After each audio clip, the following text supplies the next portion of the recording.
Use my affiliate link to support the channel down in the description. What happened to Nadir Servant? I love Nadir Servant, but I think Nadir Servant... Okay, so I think the extra deck in Branded is quite solved right now. We can actually do a short video on this right now.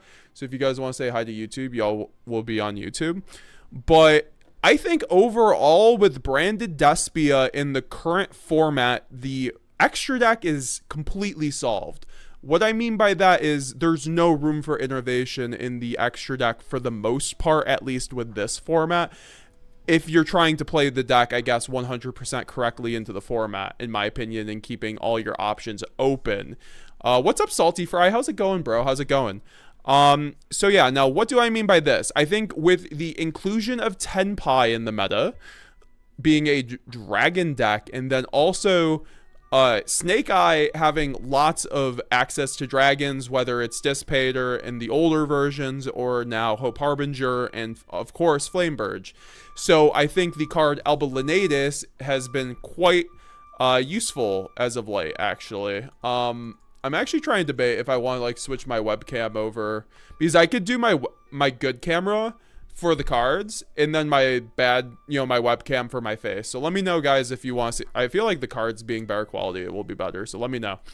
But yeah, no, I think Albillinatus is very good right now and very standard, and you kind of have to run it. And if you know anything about Branded, you know that the extra deck is very tight. Even though you are a fusion only deck, you think not having links in your deck would maybe make it so your extra deck is actually quite open, but no, at the end of the day, you are really limited in your options when a lot of your cards are completely standard. Let me go over the standard cards right now and then your open slots, and we'll show you guys. So you guys have obviously the reason you run Branded Despia in the first place, Mirror Jade. I think 2 is standard at the moment. I've in the past run 2, Yuri's ran 1, or sorry, me and Yuri have ran 1 in the past. I think that 1 has merit in certain formats, but overall, if you're playing Branded to the highest level where you're using High Spirits as a board breaker, and then you're also using all your technical plays in order to make Mirror Jade, this thing does everything you need against basically 85% of the decks out there. You can use it as a board breaker, you can use it as a combo piece, you can use it as an extender. So it's just, you need it at 2 in my opinion, because so many of the times if you don't have 2, you don't have the option to use High Spirits as a board breaker, where you basically are, you're always getting to a Mirror Jade, and you need the follow-up Mirror Jade a lot of the time, or just like having a Mirror Jade to crash into your opponent's field and blow up their field is really nice, or just if they banish, if your opponent has interruption. So I think 2 is very important. You don't want to be caught lacking with only 1. Now I think that the standard has been 2L beyond the Branded Dragon. I still say this is pretty standard overall. I think that you see people like Creighton Pre with his first place from Houston regional. Shout out Creighton. He ran only 1. You saw Noel on my channel with the first place OTS run only 1 as well. So I think that you can try that, but I think you really have to be running Adlib and then Shiren. But at the end of the day, having 2, in my opinion, just allows you to have a lot cleaner grind game, and you don't always have to go through a card in order to continue your grind game, and having the 2 allows you to always go through 1, tribute it, and then have the second for follow-up. So it's very important in my opinion to have 2. Of course, you do have the Lubellion standard at 1 since Kashira format. I mean, maybe you could run 2 in Cash so they didn't banish one of them. Basically, you have the Sanctifier, very standard. You need it for the gimmick lock. Rinbrum, this is very standard. I think you need to run this overall because this card is one of your best interruptions in the graveyard. If you're not using it all the time, I think you're missing out. Its ability to be sent off a Mirror Jade while you have a Albaz means you have just almost like 2 to 3 interruptions just in that in itself. Also, just the fact that it is a blowout to any extra deck based deck, including this is your answer to the mirror match a lot of the times. So yeah, and then you have 1 Titanclad. I think that's very standard. And then, of course, like I mentioned, the Albillinatus. I think you need to be running this right now, but we will put that in the optional. I think that's basically the standard, and then also for the Albaz cards that you need to be running. That's already almost 10 cards. And then you have 2 Grand Guignol. I think that 1 has been standard, but like 2 has been becoming more standard because of the cool lines that have been like really popularized by people like Nightfall and like Raul, and we've also featured on the channel plenty of times. So I think that the double Grand Guignol is integral in order to actually get there. And then we have I think Chimera, that's been basically standard. You need it for follow-up to blow up your opponent's board. You've seen people like Sam Zhang run 2 sometimes, which is kind of neat. But I think the 1 is quite standard, and you need to be running it. And I also want to say on the 2 Grand Guignol, you need to be running it for the combo lines. If you don't run it, you can't do the 1-card gimmick lock. So I think that's why you need to be running. Yeah. So, and then you have... So let's see how many cards that is. That is, of course, 11. So you only have 4 spots left, essentially. And in my opinion, they should be really going to these 4 cards. Albalanetus, Despian Querdus, Stapelia, and Borreload. These are probably your biggest flex spots in Despia. I think Querdus is standard, though. You need something to special summon off of Grand Guignol, and you also need it for targets for Cartesia. So I think this is very much standard. So by that logic, you have 3 flex spots in Branded.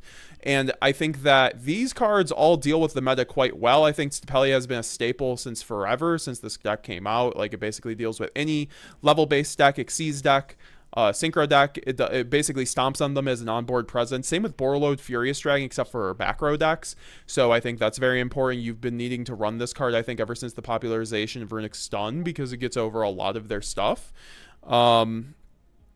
And then you also have Albalanetus, like I said. So I need you with the popularization of all the dragon decks. So, that just means that I think the extra deck is basically solved in Branded. There's no really room to cut if you're trying to have the best matchup spread against all the matchups. So, if you're not on this extra deck, I feel like you really need to be having a good reason not to be, in my opinion. Obviously, there are other things like Dragoon you could consider. There are like things like Buster, Blader, Fusion. I think that those things are not quite needed. I think you have the Albalanetus, Stapelia. These 3 cards alone deal with Tenpai.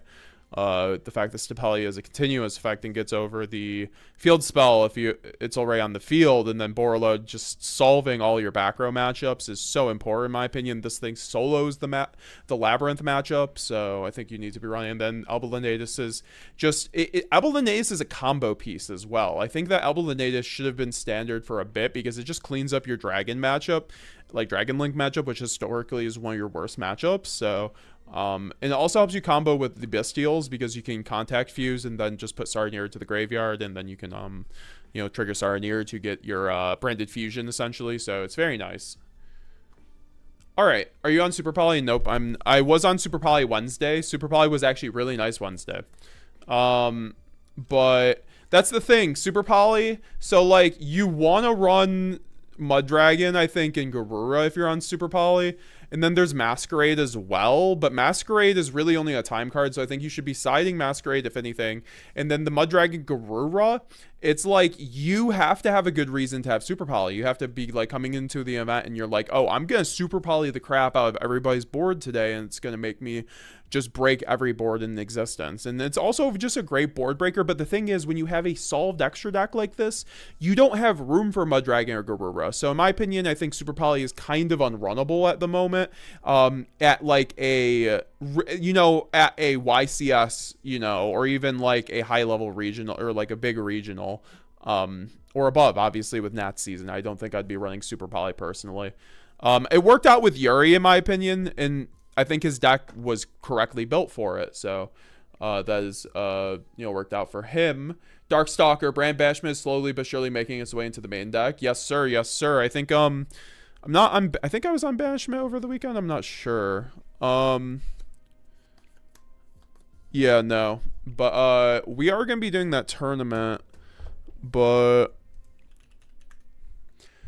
yeah, no, we're still going to be doing some test hands, basically, until we get everybody. But, yeah, no, that's kind of, like, why I think the extra deck is solved and branded at the moment. I don't know how you guys feel about it. Raul Sanders just had to walk 45 minutes in the rain. I'm more wet than someone getting out of the shower. Oh shit, I'm sorry, brother. That really sucks. Hopefully you didn't like catch a cold or anything. That's really unfortunate. What happened with the train? Romian, how's it going? Managed to only get home with having to bike in the rain for like 4 minutes after 1 point. Dude, I wish that we had trains here in the US that actually were nice. Mello, guess what? How's it going? You think Brandon will be tier 0 after Snake Eye? I don't think Brandon could ever really be tier 0 because it's a very tough deck to play. Alright. Bestial Lubellion, Sarnier, Shrouded Dragon. Very nice, very nice. But yeah, no. I might have to just take out some things for this build and then put in a couple others. Yeah, I'm gonna put back in because I love Allura Darkness with Branded Sword. That stuff, that is like peanut butter and jelly in my opinion. It is so nice. Oh, we do have the droplets too to add back in. That card's so good, man. I'm only back on 1 fusion dupe, but I think that's just fine. Pulled actually kind of nice out of the packs, I'm not gonna lie. So, oh yeah, we're back on Book of Eclipse too. I think Book of Eclipse is super nice for playing through hand traps. I don't know where my 3rd Book of Eclipse is though, so we're just gonna have to deal with that. And let's see, are we gonna be good for some test hands now? I believe we are once I get Branded Sword in here. I did just take it out. Yeah. But yeah, no. Darksucker, yeah, if I played perfectly, in my opinion.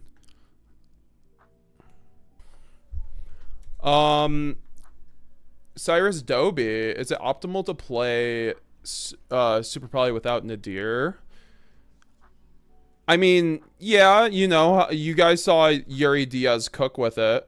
Without even running Super Poly targets. I think very much so if you know what you're doing with the deck, you can run it without the Super Poly targets.